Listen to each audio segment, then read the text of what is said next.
Hey, it's time to dish with D. That's me. You're in the car, D. Thank you for noticing. Yes, it's time for the old weigh-in and the meeting. I used to do this right after my weigh-in in the car on my way home.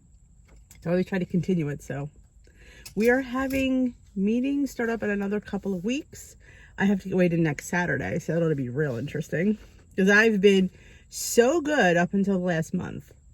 Yeah. This week's weigh-in, I am down 0.2. That's shocking. Shocking. I mean, I didn't expect to be up. I just expected to be the same. And I always say that, and yet you're never the same. Why do I keep saying that? Yeah, you're never the same. It's like impossible. But I did get weighed in a day early because if you didn't know, I was partying last night.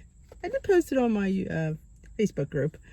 I went to a winery that had an outdoor event, and yeah, I was partying. And I knew that because I always do my green tea flush, and I knew I didn't want to be constantly going to the bathroom there. You can kind of feel me on that one. So I did it on Thursday. So I got weighed in Friday morning. So I was actually a day early. So that's not bad. I'm a little bit, like I said, that's a little bit shocked. But yeah, I have to get weighed in my studio a week from today. So it's the last Saturday of the month. And I will get weighed in and get my voucher for my e-tools. Because without getting weighed in, I will not get my voucher for my e-tools, which is a perk of being on Lifetime. So I have to go in and weigh in once a month. Yeah. You know, that's when I'll be up. That's what kills me. I've been really good for the last 5 months, but yeah, now that I have to get weighed in at the studio, I'll be up. You know what? It is what it is. Not much I can do, not much I can say, and I really personally don't care. I don't. I mean, yeah, I don't feel like handing them $15. Don't get me wrong, I don't, but you know, you can't. It's fate, and it's my choices, and I would still make those same choices again. If I had to rewind the week, would I do anything different? Probably not. You know, I'm a big girl.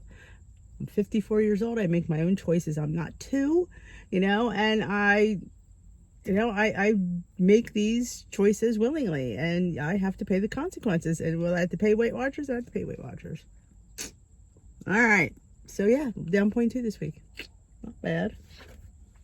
All right, this is week 6 in our WW Weekly series. I just pulled this out, so I haven't even looked at it yet. So it's when you create a micro habit, what happens to your body? I didn't go to my Zoom meeting this morning. I overslept because, yes, I was at the winery. Over the past few weeks, you've learned a lot about our bodies. Now we're taking action. At the start of this series, we talked about how our brains are pretty much impressive because they can change based on what we repeatedly do. But that takes time, sure. It would be great if we could press the magic button and totally transform our bodies and habits overnight. But studies tell us real change happens by setting small and ridiculously small. Ridiculously small.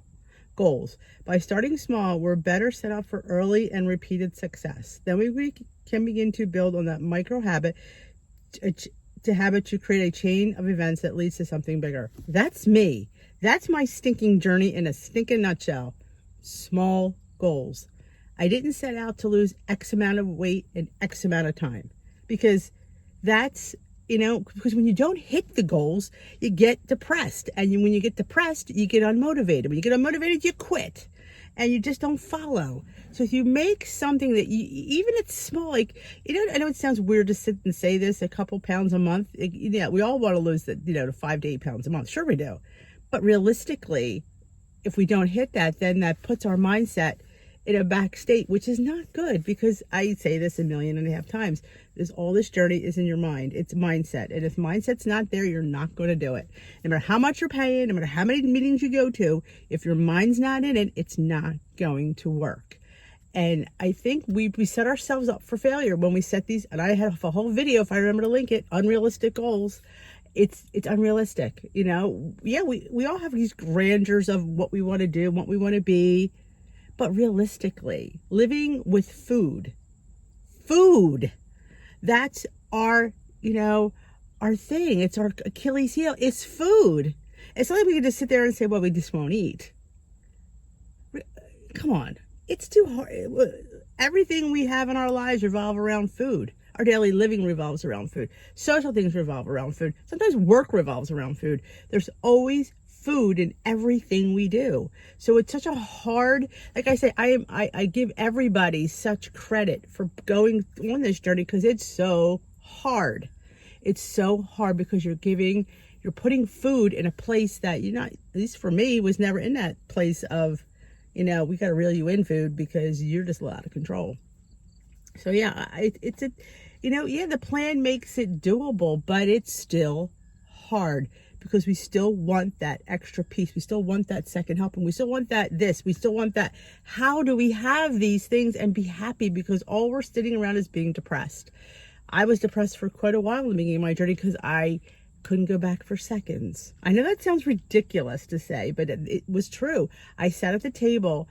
I'm a mother of 3 boys and a husband. There's 4 men, and the dog is a man, so it's 5. And they're eating whatever they want, and it's because they're young, and and you're just like, you want to go back. And I legit cried because I wanted more, and I knew I didn't have the points for it. I couldn't do it. And that was hard for me because I've been heavy my whole life. So all of a sudden I have to change who innately I am. I have to change that habit of going back for more. And it was difficult. It's still sometimes difficult because I still want more. I never leave the table where I feel like I always want more. And I don't know, I'm hoping someday that want will go away. I don't know. It still hasn't. I still sit there and I have this envy, and I look and I'm like, oh, I wish I could have more. I just want a little bit more.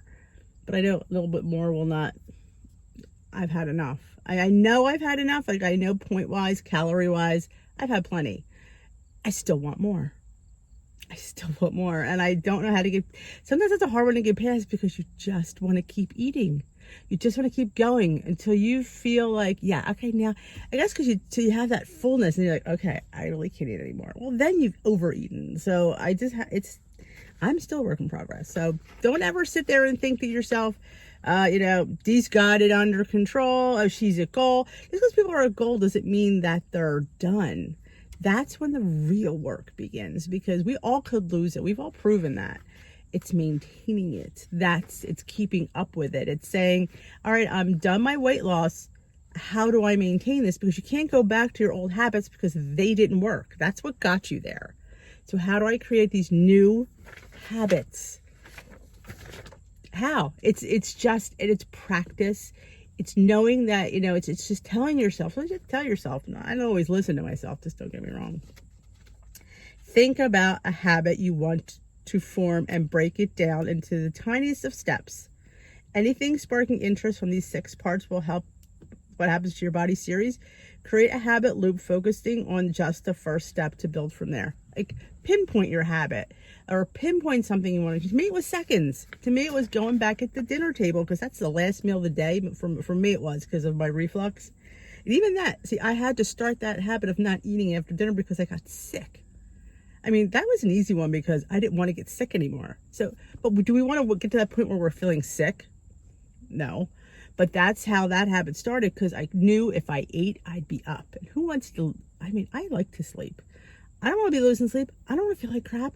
I don't feel like I'm going to throw up all night. When you do throw up, you feel even worse because you have all this burning from all the acid. It was horrible. So I knew that I couldn't eat. That was I would have said an easy one because I knew I didn't want to feel bad. But it's that seconds. It's those little ones that they're little, but they mean so much. They just do. The cue, even if the smallest of behaviors needs a signal in the environment to actually do it. Let's say you want to practice mindful breathing for 30 seconds each morning. Decide what spot in your home that will cue you to do it. So it's like you want find a spot that you can sit there and like center yourself and do some breathing. The behavior, try out a small action to see how doable it really is. Remember, it should be small. Want to go to bed early? Start with 1 minute. Want to exercise? Do 1 jumping jack. Exactly. Like I started with a little more than 1 jumping jack. Well, it all depends on your body and stuff and how far you are in your journey. I start out with these like Leslie Sandstone.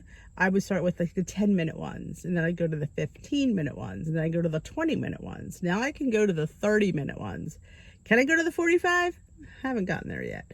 But you build. And that's been months. It's not like it's been a couple weeks. I've been doing the Glam Squad, and if you don't know what Glam Squad is, on my group, Dish with D's crew, we have a thing called Glam Squad. We meet there in the room, in the group, 11 a.m. Eastern time, Monday through Friday, and we do a Leslie Sandstone in the group thing, so we all work out together. It's a lot of fun.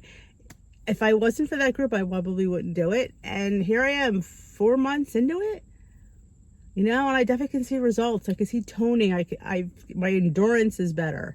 You just overall feel better. And I'm not doing that much. I'm not really, I do maybe a half hour a day. That's all the watch asks you to do. So that's all I'm doing. I'm not, girl ain't killing herself. Don't worry about that. Your girl D will never be. No, that'll never happen. Just, you know. The reward. By aiming small, you're setting yourself up better for satisfaction and boost your confidence. Again, it's all up here. And when you feel confident, big things happen. It does. Having early success from doing these, what you wanted to do, makes it more likely that you'll keep repeating a behavior until you end up really ready to add on to it. So yeah, I mean, I get small habits, small baby steps. I say this all the time. People just have these grand ideas of they want to, you know, it's not like you're, you know, doing a job. It's your life, and it's habits, and you don't want this to be a diet. You want it to be a lifestyle. In order to be a lifestyle, you make small, doable, sustainable changes. You can't flip the switch and say, I'm not going to have this anymore. You can't. You could cut yourself back on things like chocolate and cake. That's why I do the hacks.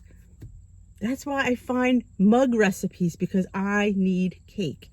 I need muffins. I need cookies. I need sweets. So how do I put them in? I make them in smaller mugs. So I only have one because I can't go back. There's nothing there.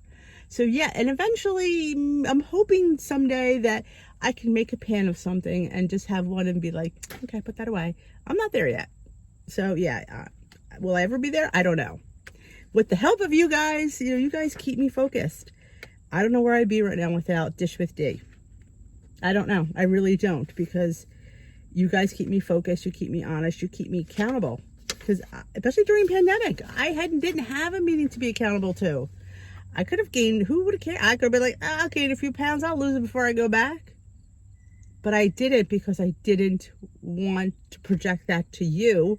So I dug my feet in deeper. And that's what kept me focused, was this channel. This is what kept my head straight, my head in the game, was this channel. So if you guys are ever thinking of starting a channel, it could help. It really, I mean, and you're telling, I was so honest with you guys the last year. That helped me, saying things out loud, saying about my food addiction. I never, ever admitted that, ever, years ago. Yet I kind of thought it, but never said it out loud. And once you say it out loud, it becomes real. And I embrace it now. I embrace the fact that, yeah, I have a food addiction. You know, and it's hard to, like I said, I'm addicted to food, but I still have to eat. Talk about something difficult. All right, recipe du jour is rhubarb strawberry shortcake. I will put a screenshot of that. It is 7 points on all plans. I don't like rhubarb, but I like strawberry. I never had rhubarb. I mean, I've had it, so I don't think, it always reminds me of a red celery. It's a, you know. So I will definitely, I always post the screenshots of the meeting topic if you ever want to go over and read it. And I always post my way in, just to be honest. Again, to keep myself accountable, I show it to you guys. So this ends this week's video. And thank you for watching. If you watched it to the end, have a great day. If you haven't already subscribed, please hit that subscribe button and hit that notification bell. Let you know when I upload. I upload pretty much daily. And glad to have you on the team. And thanks again for all you do for me.